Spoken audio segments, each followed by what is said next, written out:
What have we been talking about? This is the part where we review. So, Vasily, the feasts of the church, which ones have we talked about so far? There are 3. Seraphim. The birth of the Virgin Mary, and what is the date for that? Maria. September what? 8th, right. What's the next feast that we celebrate? Can I see a hand that is not a Dionysopoulos or a cook? What's the next feast? Nobody remembers. What do? We make the sign of the cross. So the next feast is a feast day. Go ahead, Justin. The elevation of the cross. What day is that on? Yes, September 14th, Bravos. So, and now what are we talking about? What is the third feast day that we're talking about? Never mind. Very good. Vasily. When the Virgin Mary was brought into the temple. Yes. Now, this is a big deal. And as we said, it's especially surprising because, well, it means that a girl went into the altar, right? That doesn't happen anymore, right?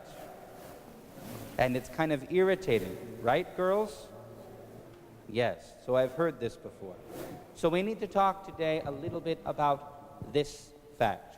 Why do we have altar boys and not altar girls, right? So, I'm not asking a question, that's what we're going to talk about. Did you know that for the first 300 years of the church's history, everybody went.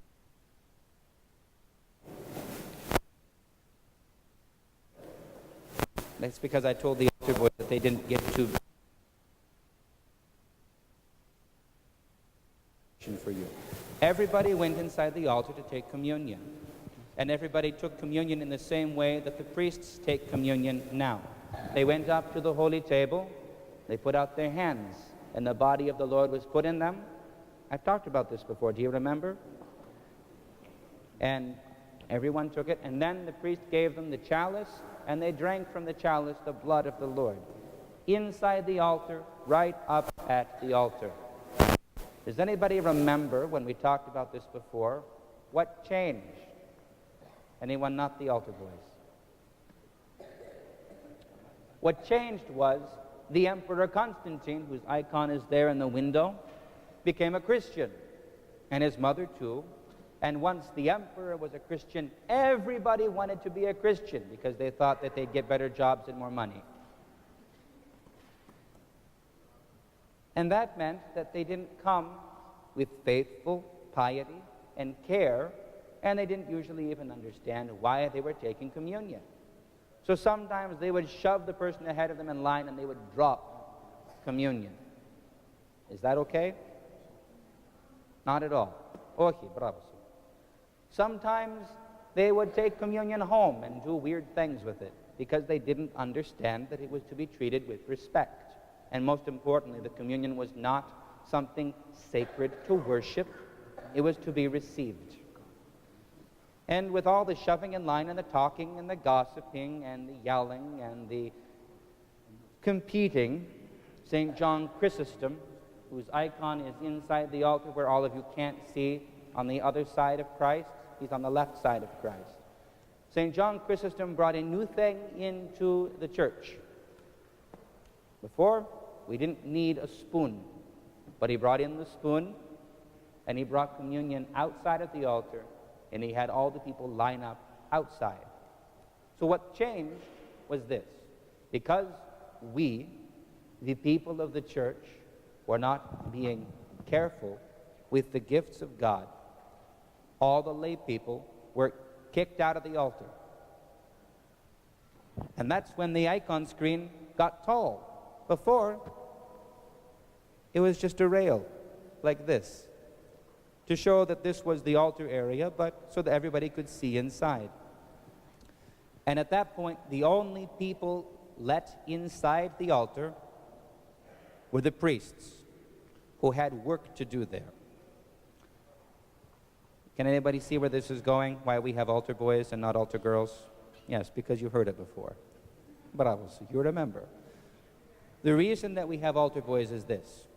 In Hagia Sophia, where there are 50 priests and the big patriarch and 150 deacons and all the subdeacons, there's plenty of hands to do the work of the church.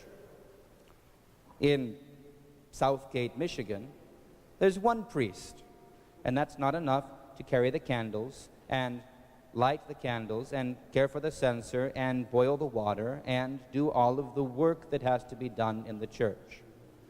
So we had, as soon as we made the rule that only the priest is allowed inside the altar, we had to break the rule and bring some of the lay people back in.